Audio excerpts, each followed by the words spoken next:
फिर ये धन संग्रह क्यों किया जा रहा है? धन संग्रह से आप उचित समझो, बाप बढ़ाना भैया सबसे बड़ा रुपया। आप अपनी घर में जाओ, पत्नी से कहो आई लव यू, लेकिन वो कहे 1 किलो आटा ले जाओ, फिर कहो आई लव यू। अरे बोला भैया बच्चों का कपड़ा ले आओ, बोला आई लव यू। बोलेगी अपना लव यू अपने घर में रख। अरे आटा देते नहीं, जूते देते नहीं, कपड़े देते नहीं, लव यू कर रहे हो। मेरा ये कहना है कि दुनिया आज किस पर चल रही है? सबसे बड़ा चीज पैसा है, आपको भी पता है। मनी सेकंड गॉड नहीं है, पहला गॉड बन चुका है इस दुनिया का। नहीं, पहले से तो वहां पर मैं आपको बता रहा हूं, आप सुनिए धैर्य से। मैं ये पूछ रहा हूं, वो समर्पित करके आप राम मंदिर नहीं बना रहे हो। राम के प्रति और राम मंदिर के प्रति आप अपनी भावना का इजहार कर रहे हो कि जो सबसे ज्यादा प्रिय मुझे है पैसा दुनिया में, मैं वो भी अपने भगवान के लिए समर्पित करता हूं। और भगवान के लिए आप कहते हो बहुत पैसे हैं। मैं तो समझता हूं दुनिया जिनकी है उनके करोड़ों क्या, अरबों क्या, खरबों के मंदिर बन जाने चाहिए। अगर राम मंदिर राष्ट्र मंदिर बन रहा है, 492 साल के बाद की गुलामी को अगर हमने तोड़ा है, अपने ही देश में 492 साल के बाद साबित करने में लग गया कि राम अयोध्या में पैदा हुए। अगर इतने ही हम योग्य थे तो पहले दिन क्यों नहीं सिद्ध कर दिए थे? हमें इतना युद्ध क्यों लड़ना पड़ रहा है? क्या बाबर और राम में आप अंतर नहीं समझते कि बाबर कौन और राम कौन? 492 साल लगेंगे बाबर को बाबर साबित करने में और राम को राम साबित करने में। इस राष्ट्रवाद की भावना, रामवाद की भावना और धर्म की भावना को जागृत रखने के लिए हम उस चीज का समर्पण करते हैं जो हमें सबसे ज्यादा प्रिय है। पैसे की बात नहीं है, फिर कहता हूं पैसे की बात नहीं है। यहां जो लोग बैठे हैं आप देखो, मुझे किसी बात की कमी नहीं, ये फिर भी आते हैं तो फूल लेके आते हैं, कोई मेरे लिए रुपए ले आता है, कोई मेरे लिए कपड़े ले आता है, मुझे किस बात की कमी है?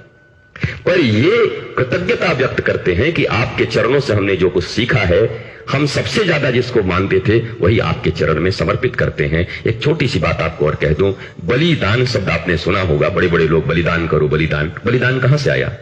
राजा बलि से आया।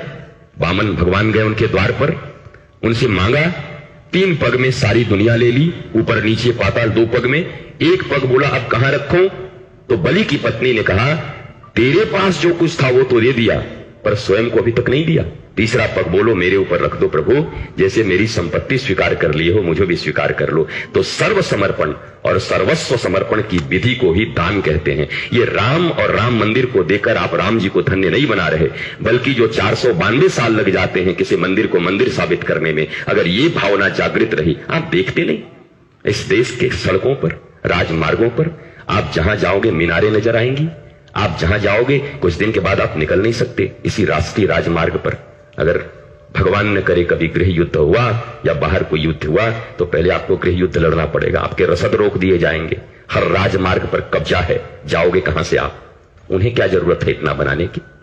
वो अल्पसंख्यक कहते हैं कम है, और मंदिरों से ज्यादा देवस्थान उनके पास है। क्या जरूरत पड़ गई उनको बनाने की? कभी नहीं पूछते आप उनसे कि आपकी संख्या इतनी और आपके धर्मस्थान इतने, हर मोहल्ले में 5-5 खड़े हैं, 7-7 जगह से लाउड स्पीकर से बोले जा रहे हैं, संख्या आपकी इतनी, क्या करोगे इतना करके? उनसे नहीं पूछते।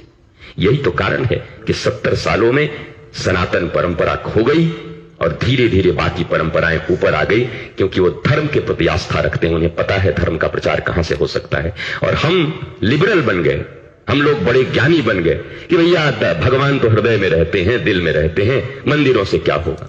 दिल में भगवान है, दिल में तो पैसा बस गया है, कूड़े कचड़े बस गए हैं, बस बोल देने से हो जाता है।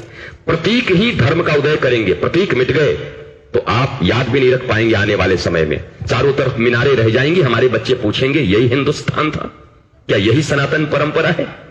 आज कृष्ण जन्मभूमि के लिए आंदोलन करना पड़ रहा है, ये शर्म की बात नहीं हमारे लिए।